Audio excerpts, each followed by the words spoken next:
Hey there, everyone. Welcome back to the Empowered Educator. I know that this week's episode is going to be a gem, and you're going to definitely want to stay until the end because this week we're talking about something that really is extremely important for us as teachers in a classroom, and that is how important it is to have an environment where students feel emotionally safe.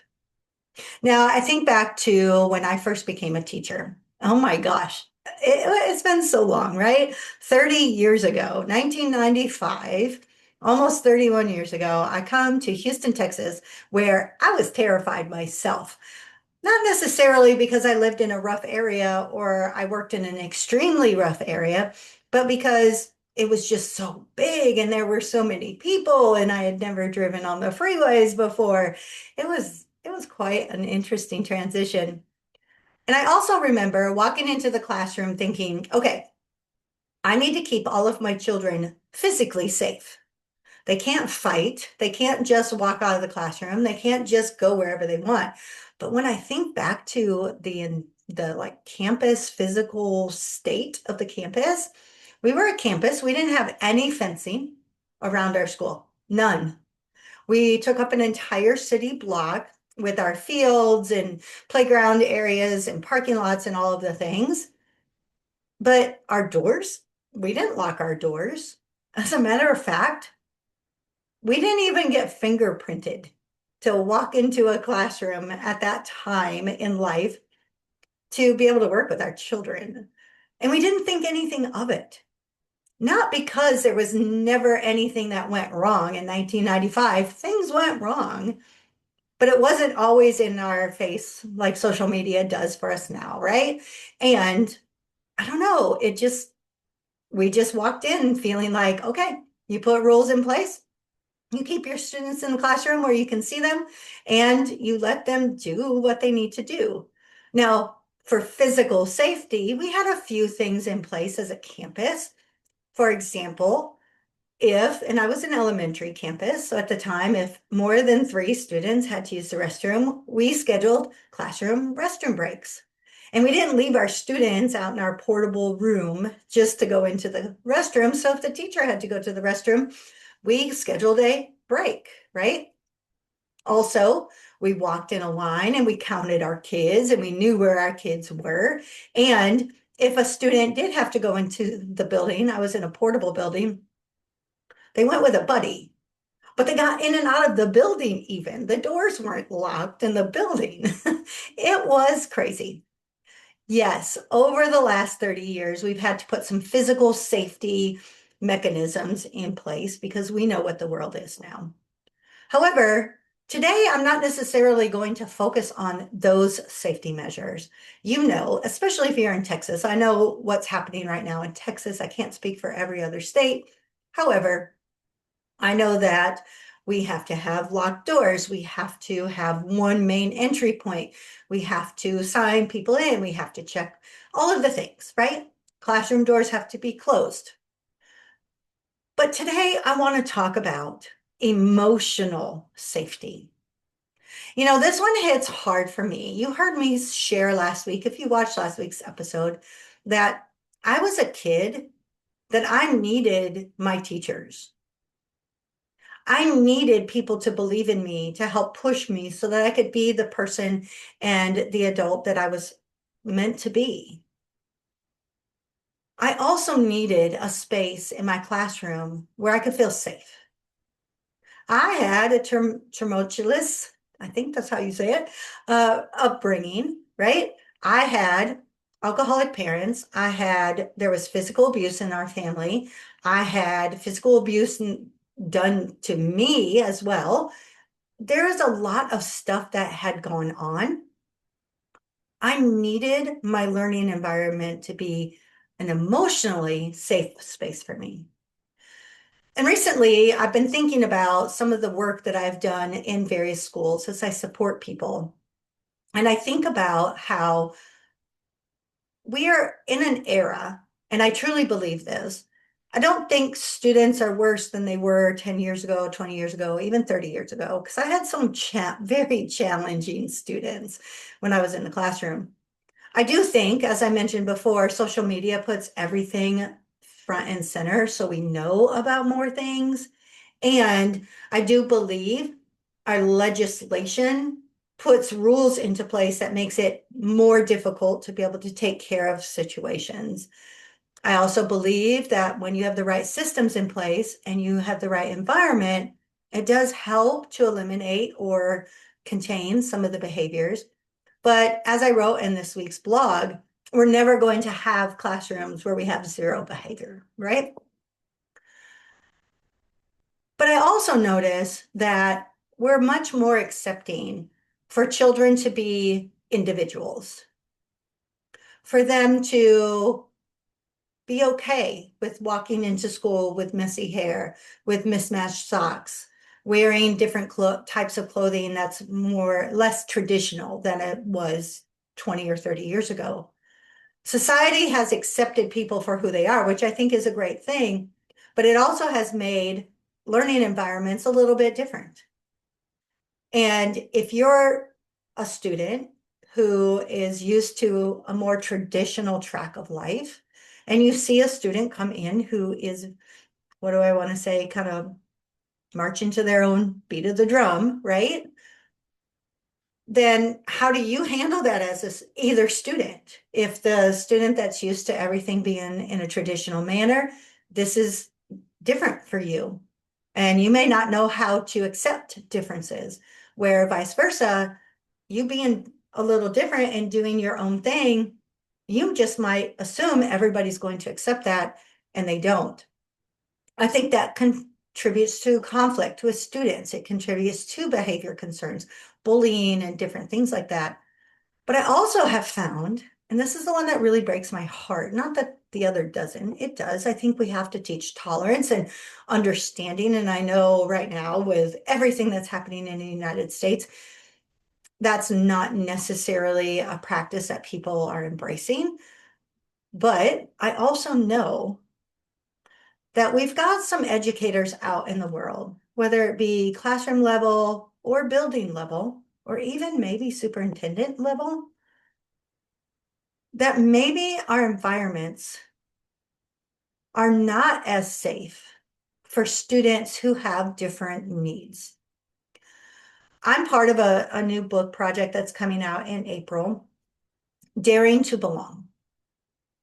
And this project is about working with neurodiverse students, specifically students with autism. And I speak specifically in my part of the project, my chapter, about how when I walked into my first building as a principal, I saw that all students who had special ed services were being singled out and were basically not even being instructed. Now, again, that was years ago, but it was a real concern, a real problem. And I don't know if that problem has been eliminated everywhere. I would hear students say, I'm dumb, and my classmates don't like me because I ask too many questions.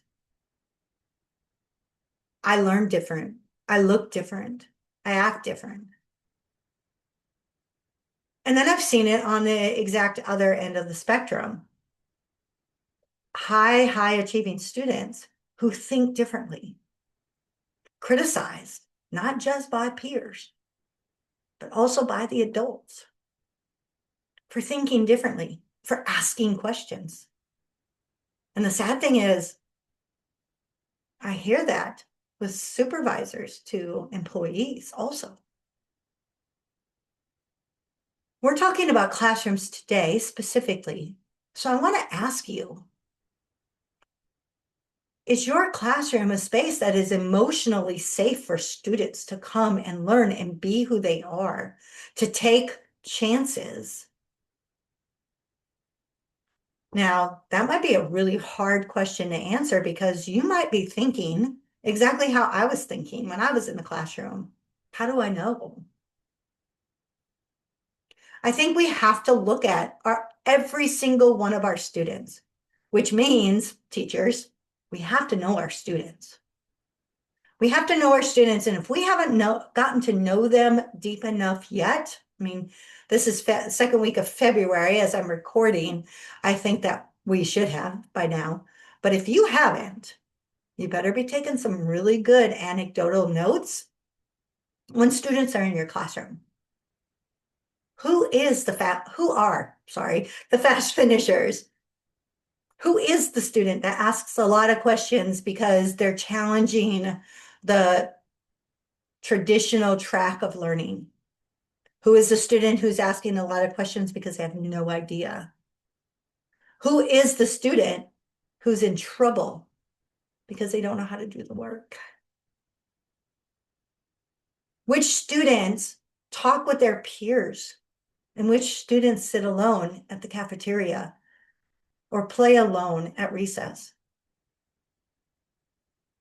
Which students come in connected to school? And which students are disengaged? Now, I believe in the philosophy of every child matters. I did this activity with my campus one year. I took on my second school. It was in a different state than Texas. It was up in Iowa. And when I walked in, I could feel the energy that it was a very divided kind of culture. Staff felt like it didn't matter. Whatever they said was the golden rule. Students should just follow it, and that was that. Students felt like they just had to come and be compliant so that they didn't get in trouble because they didn't want to be in trouble. And parents, there was not a team type of feeling, as in we're all in this together. We're partners in this child's learning journey. And so I sat down with my staff about 3 months into my principalship, and I said, okay, we started to look at systems and we are putting things in place for our systems. Everything is running efficiently. We know what to do if this happens and that happens and the other happens. We're looking at high quality instruction for our tier 1 students in the classrooms. What are we doing to teach them the skills they need in an engaging, deep way that's going to help them be successful, not just on state assessments, but in their future? But now we need to start thinking about relationships. I put out every single one of the students in the building on an index card out on the tables. And I said, today we're going to get up and we're going to move. Put them in a line, and we walked the perimeter of all of these tables. And the task for the very first round was to pick up a card of a student that you knew, that they were not in your classroom currently, but you knew them well. You knew their parents, you knew their first and last name, you knew what kind of car they came to school in, you knew something about their something. You had a deep connection with that student. We did that for a few rounds. Then I said, now I want you to walk and I want you to pick up a card of a student that you know their name, but you don't know much about them. By the time those cards were picked up, and we did a few rounds of that as well, there were students on cards still on the tables. And I asked my staff, why are these students still on the table? And one of my teachers said, well, you told us the first few rounds we went and picked up students that we knew. And then the second round, the next set of rounds, we picked up students that we knew their names, but we didn't know a lot about them. And I said, okay. And they said, so these are the students that we don't know. And I said, we are 50 people in this room, 50 adults in this building. And these are this many students that we don't know. Somebody in this building doesn't know them. It was such an eye-opening experience for our teachers. Now, again, you're serving in the classroom, and I can't tell your principals what to do. I mean, I would highly recommend that activity, especially if you're having trouble with disengagement and students not feeling emotionally safe or even behavior concerns. But you can do that same type of activity in your classroom. Write all your students down. And if you have students that you don't know something about them, especially in the second semester, baby, you need to get moving and grooving and start building a conversation with those students. Start asking yourself why. Why do you not know this student? Because when we have classrooms where students feel emotionally safe, learning is going to take care of itself. It's a no-brainer. So today, that is my challenge for you. As you go into the second week of February, or whenever you are watching this, I want you to write all of your students down on cards. And I want you to play this game with yourself. Because we work in a profession that is way too important. And we didn't do this for the fame or the money, right? And if we thought we were going to get famous or get rich, wow, we really should have rethought our whole career plan. We did this because it was a calling.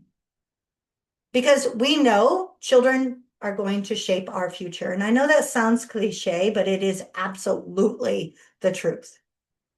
And we also know one student, one teacher could have such a profound effect on the future by providing these environments where students thrive. Because when you ask adults what they remember about school, it's never about, I did great on my math test. I didn't have any discipline referrals in fifth grade. It was, my teacher made me feel like I was worthy. And the research is out there, y'all. If a student is in a classroom with a teacher that is subpar and they don't feel safe for 1 year, they're going to have a setback. And it can be resolved if they get a great teacher the following year. However, if it happens for more than 1 year, even just 2 years in a row, the chances of them bouncing back are so low. We need to do better, and our children need better from us. So I highly encourage you to take care of that this week.